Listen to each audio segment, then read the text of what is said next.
He has been sleeping for quite a long time. Hello, everybody, and welcome back, finally, to the Hollow Knight 112% playthrough. So, it's been a while. Various reasons for that. Mainly, grad school is hard and takes a lot of time, believe it or not. And on top of that, yeah, this is funny. I did record the ending of Hollow Knight, like the base game ending, not the 112% ending. The issue, though, is that because I am like a nobody on Twitch, it does not save the VODs after 14 days. So I recorded those videos, forgot to download them onto my computer, and then they were gone to the same time. So the last episode that you just saw with deepness and everything was the last thing I had recorded and saved. Luckily, there's only a couple things left for us to do before we head off into the end game here, and I alluded to it at the end of that episode as soon as I came up here and heard this guy refusing to shut up. For the most part, what I've had to do, because I played through everything already, was I did an entire separate game file and just played up to where I was. I did pretty much everything the exact same. You can see that my map is like filled out the exact same way, except for like some areas that I went to that I didn't in the other playthrough. You can see that my inventory, I have the same charms, slight variation here with like the amount of soul I have and that sort of thing. But yeah, for the most part, we're playing on the same game here, and we're just gonna continue as we would have with our pal Zote over here. Grey Prince, so dark, so troubled. But that's not the only danger I had to overcome in my quest for glory. You noticed this trophy, haven't you? Keepsake from my final triumphant battle deep in the pit below us. Yes, Lifender claimed another victim, and the crowd erupted into ecstatic cheering that was both loud and utterly sincere. To what do I owe my long string of triumphs and victories, you ask? As I said earlier, the key is in my personal philosophy, the 57 precepts of Zote. Particularly relevant here is the first precept, always win your battles. As for the other 56 precepts, well, you can, if you wish, just stand here and listen to Zote talk through every single one of the 57 precepts. He has dialogue for all of them. I'm not going to do that because that's a huge waste of time, but I'm sure you can find videos out there for it.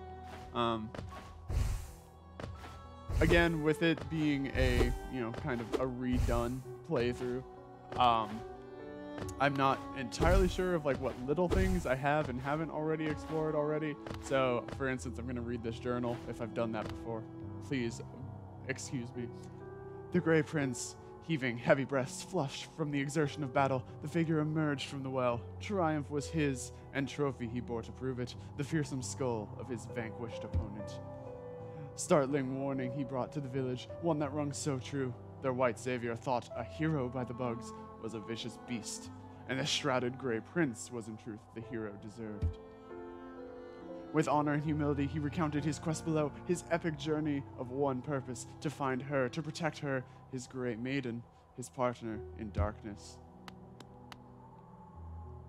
So we can head down here now, and aside from just a little plushie of us or a poster on the wall, Zote got a whole shrine. What the heck is that about, Greta? I want a shrine.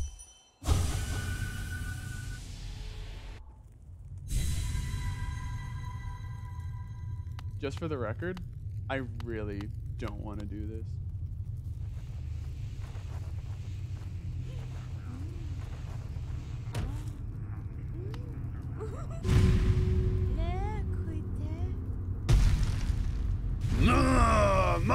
Terrifying, beautiful, powerful, Grey Prince Zote. This is not the same jump that we fought in the Coliseum. Grey Prince Zote, abbreviated to GPZ, is, not a slouch when it comes to fighting, because he is entirely fictitious. Because, you know, the real Zote could never be this cool.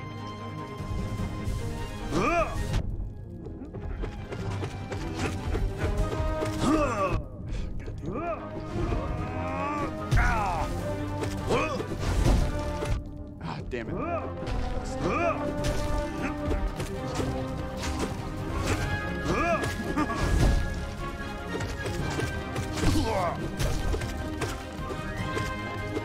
Oh, come on. I meant to jump and then hit, and instead I did hit, then jump. And so I didn't hit, and then I jumped into it and died. It was very tragic. You all saw it. Take two.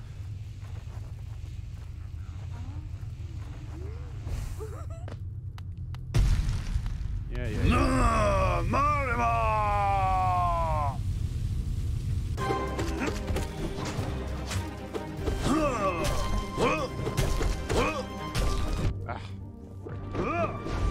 It's definitely not a bad strategy to focus on going after his soaklings that he spits out. Like right away, because then you just have less of an environmental hazard to deal with. Frick. Ah. Come on.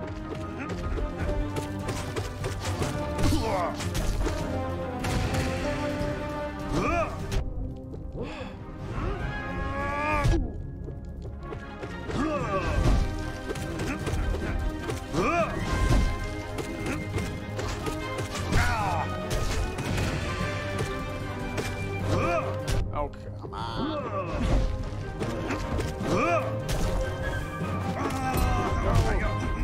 I hate that move. If you haven't gathered by my intense focus during this fight, Great Prince Zote is a boss I continue to struggle with no matter how many times I play this game. I can definitely beat him with the strength and the loadout I have now, but he's just... his movements are so wacky and hard to like pin down a lot of the time that I end up just like tripping into like 3 of his attacks at once.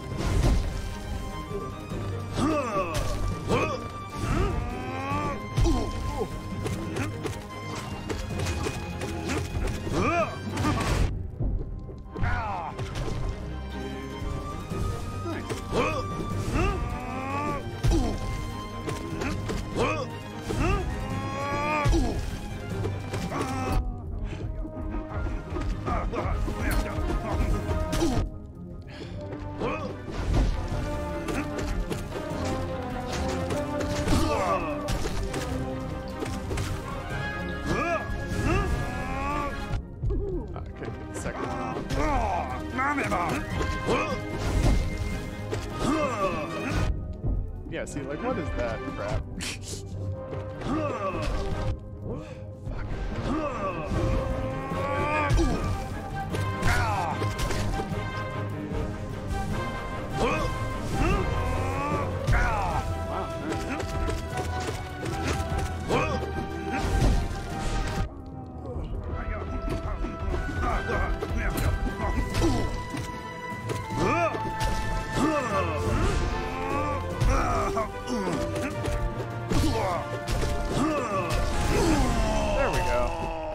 Okay, just a couple tries there. Not too bad overall. However, that was the easiest version of that fight. So, unlike the other bosses in that game, hey, 1999. Unlike other bosses in Hollow Knight, Great Prince Zote is unique in the fact that you can continue to fight this ghostly version of him multiple times. I want to say the number is like 12 or something like that, but I'll throw up on screen the correct number of different iterations he has, meaning he gets stronger with every single one, or he has like new attacks or stuff like that. You can see that fighting him once lit this one flame here. I think beating him 4 times does something special, but like Nothing super relevant, so we're not gonna worry about that. But yeah, that's the Grey Prince Zote fight, and we're done with that. Yeah, it's the same thing. But our impact in the dream did have an impact in reality.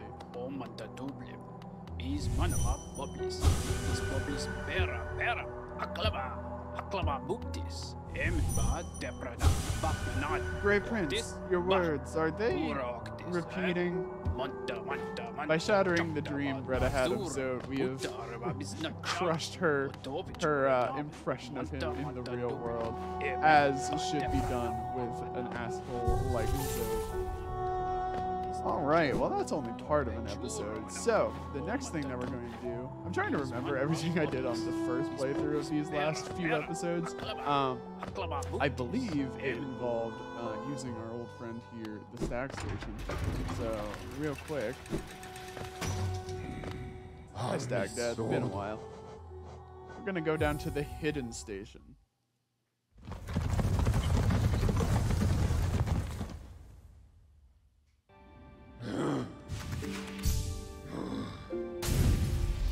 So the reason we want to be here in the hidden station is because several episodes ago, we got the... I need to pause so I can pull up the inventory. We got this from our battle with Hornet, the King's Brand. It marks the bearer as king, and Hallowness ancient places shall open before it. If I went down here on the old playthrough, who knows? Basically, there was only one place that we have seen that brand before, and it is down this hallway here. Higher beings, these words are for you alone. Our pure vessel has ascended. Beyond lies only the refuse and regret of its creation. We shall enter that place no longer, unless the king says so.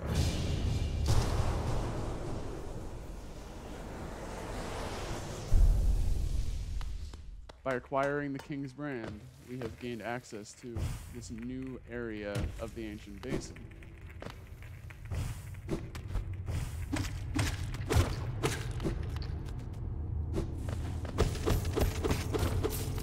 Probably the most haunting place that we've been to thus far. Ow. Double ow. Triple ow.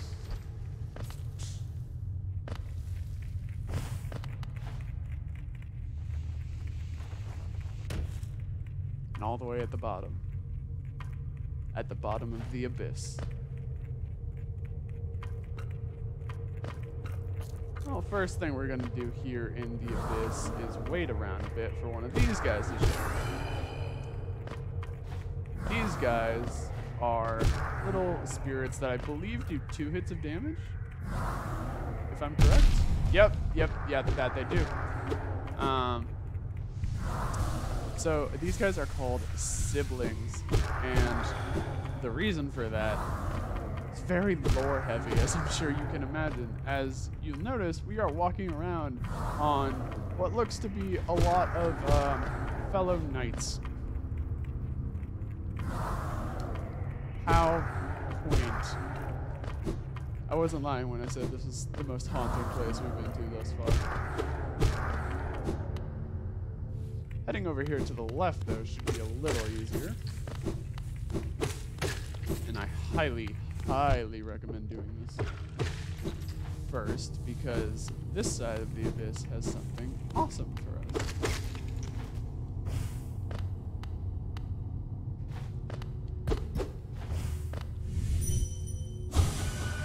Our voices will cry out again.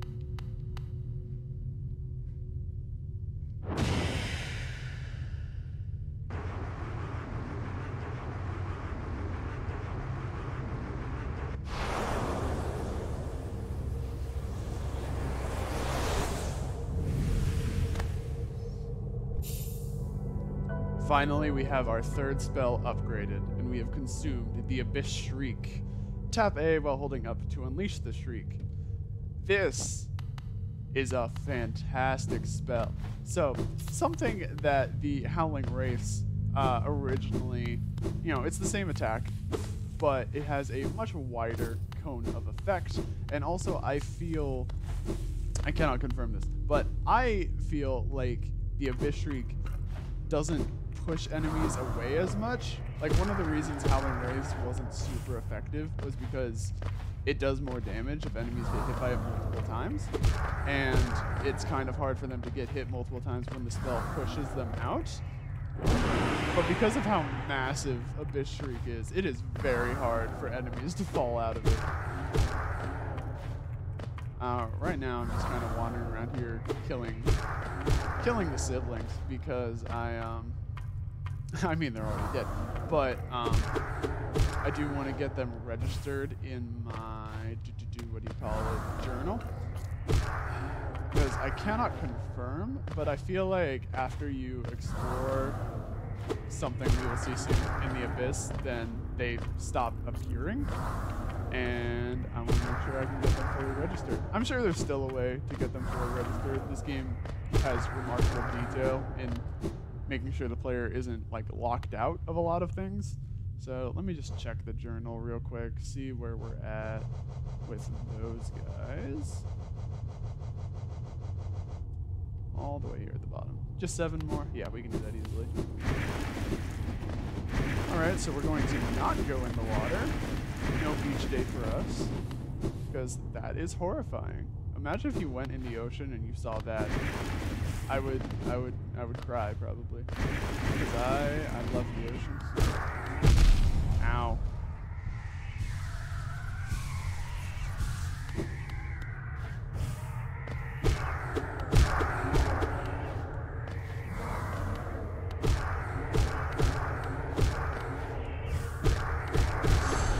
There we go. All right, now I just need to worry about avoiding these bastards. Okay. Alright. And now we can just run in here, get some free soul, and hit the switch.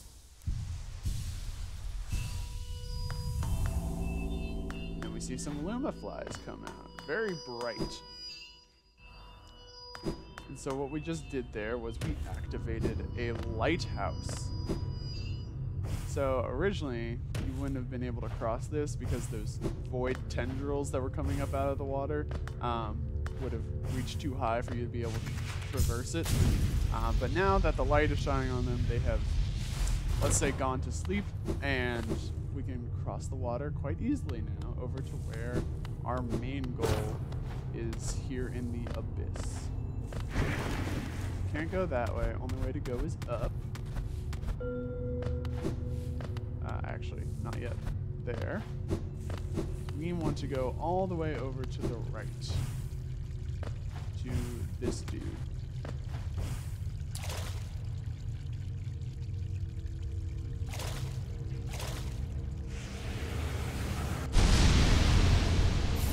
What is that? Another upgrade, you see. We have absorbed the Shade Cloak. Pressing the trigger to dash forward, cloaked in shadow. Use the cloak to dash through enemies and their attacks without taking damage. Yeah, so this is probably the best upgrade that you can get in the game, because it's just a invincibility dash. And we get another arcane egg. I believe that brings us down, or up to 2. So normally, you know, if we were to try and dash across these guys, we would take damage, but because we have the Shade Cloak now, we don't need to worry about that. And furthermore,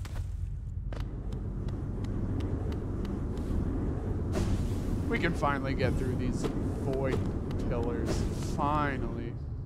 Now, the Shade Cloak isn't a complete invincibility. You can see as I continue dashing around, I still have some normal dashes before those like black dots return to me.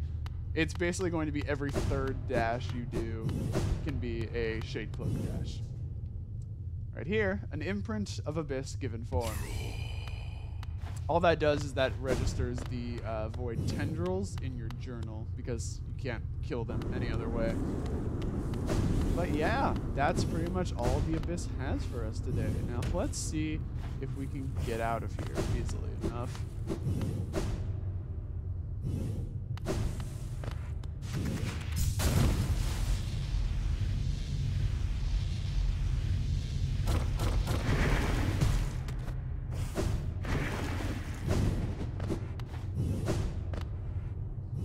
I do really love the aesthetic of the Abyss because it's so good for the lore, and of course I'm not going super deep into that. I'll leave that up to people like Mossbag. But it's really it really is haunting. Like, you get to the ancient basin and it's dark and you're like, oh, this is pretty bleak, but it's not exactly like spooky, I guess. And then you get to the Abyss and you see all of these skulls and just blackness everywhere, and you're like, yeah, this is scary. There is some spooky stuff going on in this game's world. Not that it's like a horror game or anything like that, anything close, but I do love how Hollow Knight is able to blend the dynamic between something that's can be like pretty beautiful at times, such as when you see like the Crystal Peaks or the resting grounds, like these very like mellow, beautiful looking places. And then there are places like the Abyss and Deep Nest that are terrifying, nightmare-inducing for anyone who hates bugs. It's a really cool aesthetic that not a lot of games can capture super easily, and I think Hollow Knight does it very, very well. Hello. Ghost, I see you face the place of your birth. I now drape yourself in the substance of its shadow.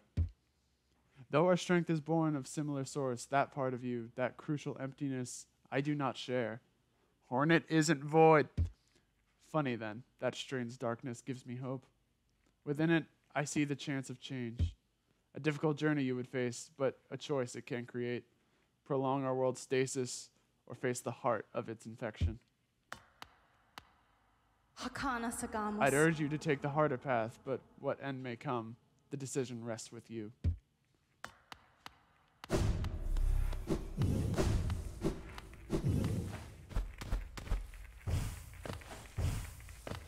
The harder path, she suggests. Joke's on her, we're going to be doing all of the paths because this is a completionist playthrough. Let's go. Alright, and as we dash back over here toward the hidden station, I think doing Great Prince Zote and the Abyss is enough for one episode. So thank you so much for joining me after such a long hiatus and, losing the footage and everything. Thank you for joining me on the Hollow Knight 112% playthrough. I will see you very soon because all of these last episodes are releasing today. So, as always, stay happy, healthy, and kind. And happy holidays, everybody. I know this game doesn't really fit with the holiday aesthetic, but, my present to you. Enjoy.